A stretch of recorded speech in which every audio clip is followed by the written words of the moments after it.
Welcome to The Right Focus, a podcast for writers, newbies and veterans, and everyone in between. We're hosted by M.A. Lee with the assistance of Remy Black and Edie Rooms, all from Writers Inc. books. Our focus is productivity, process, craft, and tools. Each episode lasts as long as it takes to fix a quick dinner, drive a short commute, or take a brisk walk. Resources and links are in the show notes. Visit us at therightfocus.blogspot.com. Now, on to this week's episode.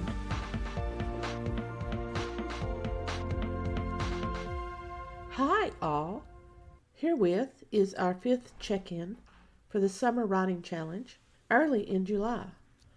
Of everything that I expected to happen in June, that did happen, along with disruptions and distractions, but also a slow-moving progress toward the goals. Of everything that I wanted to accomplish, not there yet. Am I upset and frustrated by the disruptions? No. Did I have some time wasters? Yes. Do I want to kick myself for those? Yes and no. Am I irretrievably behind? Well, one thing that I learned while in the business world and also in this writing realm is that nothing runs as smoothly as we plan. Nothing actually functions like a regular work week. No matter where we are, disruptions occur.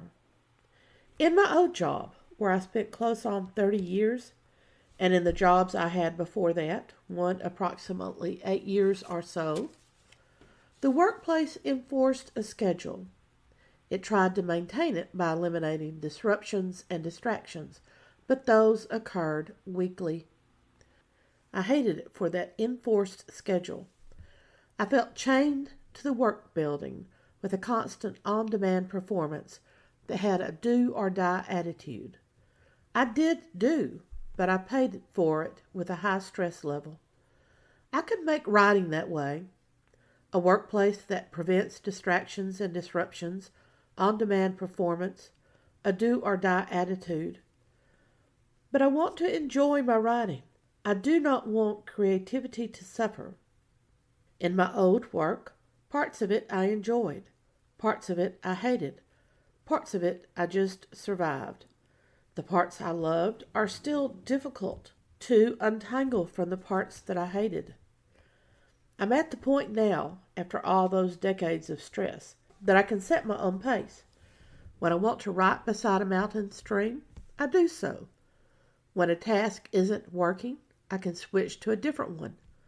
When my creativity just spins its wheels, I can change to a purely fact-based task. I can explore new ideas, new methods and processes, new tech and ode, whatever I want. On demand is over, and I refuse to return. Time pressures are over. I can schedule, then explode my schedule whenever I need to, or want to do so. I can pick my disruptions and distractions. I have my priorities, 1, 2, 3, 4, 5, and they guide my workflow, not some administrator or artificial calendar with imposed dates. It took me about 5 years to reach this point, and the Corona Coaster year was smack in the middle of it, which actually helped in a strange way to completely break away from work-imposed rigidity and stressed performance.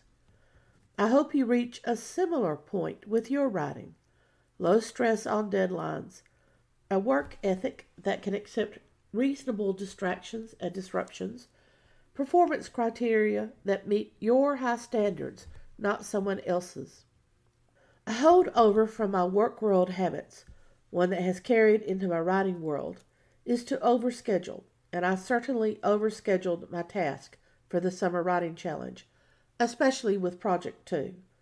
I have fallen seriously behind on my calendar for audio files of the short stories, new and ode.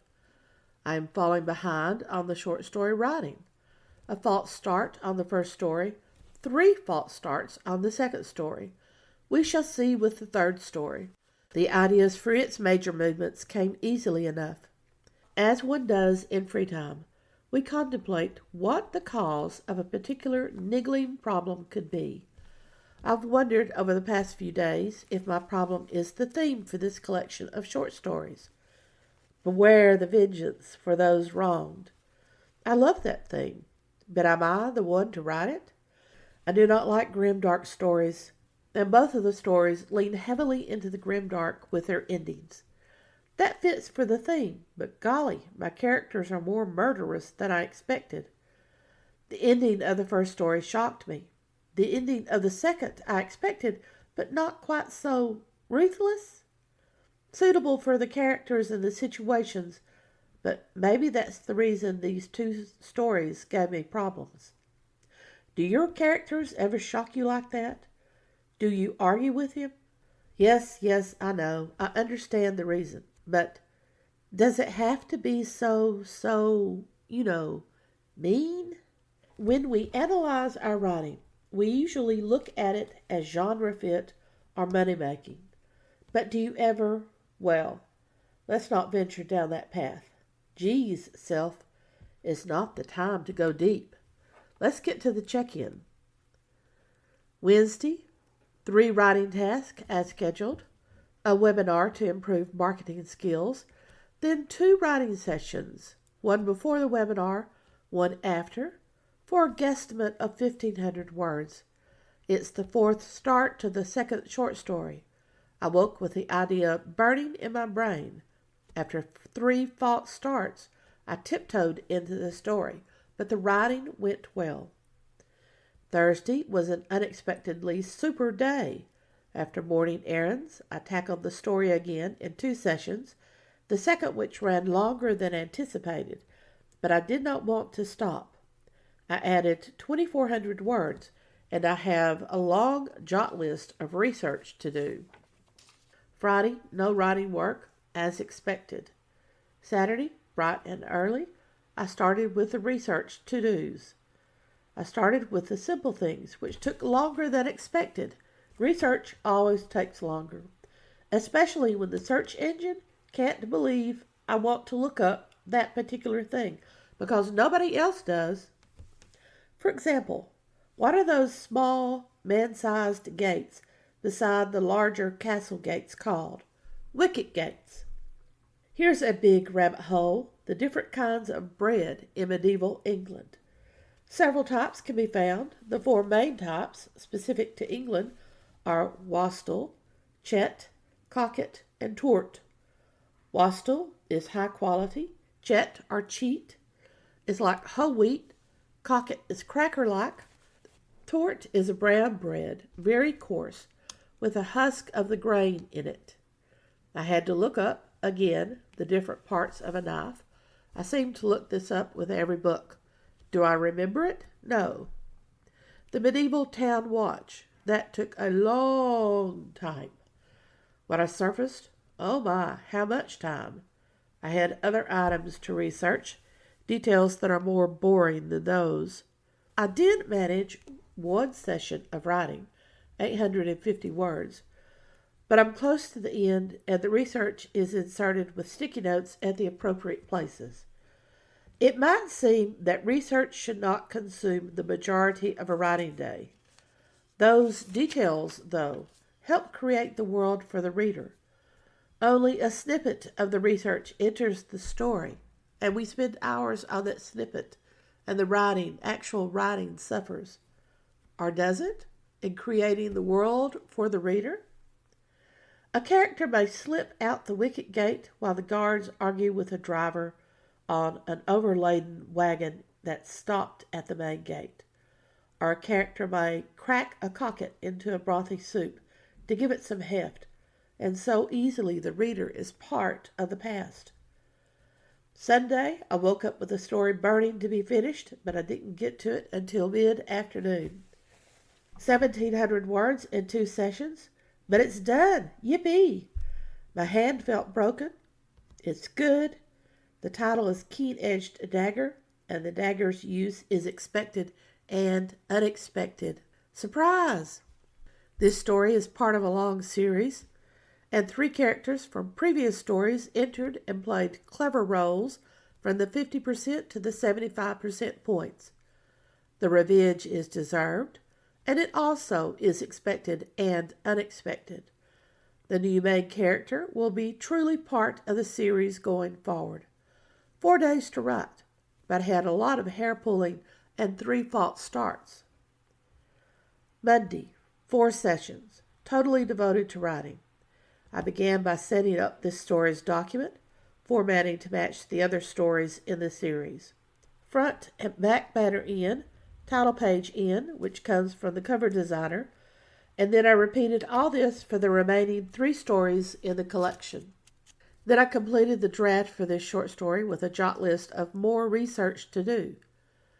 This series may be historical fantasy, but the historical facts should be accurate. Poetic license only works for a little bit. The draft stands at 5,518 words. I had calculated the rough at 6,500 words, so that's under, but still in the mark I wanted. Tuesday, the day for prepping this episode. After yesterday's victory, I came in strong with the major movements for the 3rd short story. We shall see if the theme remains a bogey monster. Then I completed the research notes from yesterday. Preparing the podcast episode is all that remains. Thus, this week, for all my muttering about distractions and disruptions, this week is highly successful. I had envisioned every week in June would be like this one, but hey, it wasn't. We're now in July. Oh well. I need proof plus for the 2nd story, and the 2nd proof for the Defeat Writer's Block was untouched this week. I need to start the anthology document with the 1st short story and create an audio file for that story. I have a design brief for July that I must do tomorrow and send out ASAP. Then the miscellaneous tasks for June are done, a little behind, but not desperately so. To finish off this episode, since I've muttered about distractions and disruptions, then have an achievement for the week, let's leave with the list of the 13 steps of Be a Writer, and then a bit on tracking your writing life, so we can see that what we think and feel about our writing doesn't really match to the facts of it. All this comes from just start writing. Be a writer. Step 1, just start writing. Step 2, be certain of your peeps. 3, use patterns and models. 4, be a pro with the manuscript. 5, be willing to lose control. 6, be twisty with plot. 7, be willing to have minor antagonist. 8, be global with your antagonist. 9, be angsty. 10, use surprise. 11, be disciplined with writing. 12, be a tracker. 13, be a friend to jot list. When you think you're not accomplishing very much, here are 3 things to do. First, make a list of everything that you have accomplished since you first committed yourself to your writing goal. Commitment is a key. Commitment requires you to have a daily, achievable word count. Sometimes writing every day is simply not possible. Mine is 500 words per day, but sometimes I drop that count depending on life roles. If you can only do 500 words, that is still more than nothing. I'd love to do 1,500 words per day, and sometimes I manage that. Second, using the power of increments. Decide how many days you will need to complete your current project. How many words do you think the project will need? How many days each week can you squeeze 500 words, or the word count that you can achieve? Set aside 1 day each week for no writing. Yes, I'm serious about this. If you write on that day, great, but you won't feel guilty if you miss 1 day each week. When you use it, flip that day out with a missed day. See? No stress. Third, once you know the number of days, start tracking. Track anything writing related. Label it based on the stage of writing. Try to achieve your word count goal plus a little more, and watch your project build increment by increment until you have built a book. Whatever you do, track your accomplishments daily, monthly, yearly. We have a tendency to forget the good and to remember the bad. Write the good down, and you'll have a boost every time the long slog gets you down. Don't write down the bad, move on, and write on. All through June and July, the Write Focus podcast turns its lens to the Summer Writing Challenge, 61 days of writing, as well as presenting all the other tasks in the writing business. In addition to tracking our progress on writing projects, we'll cover market copy, cover designers, promotional posts and newsletters, as well as audio projects.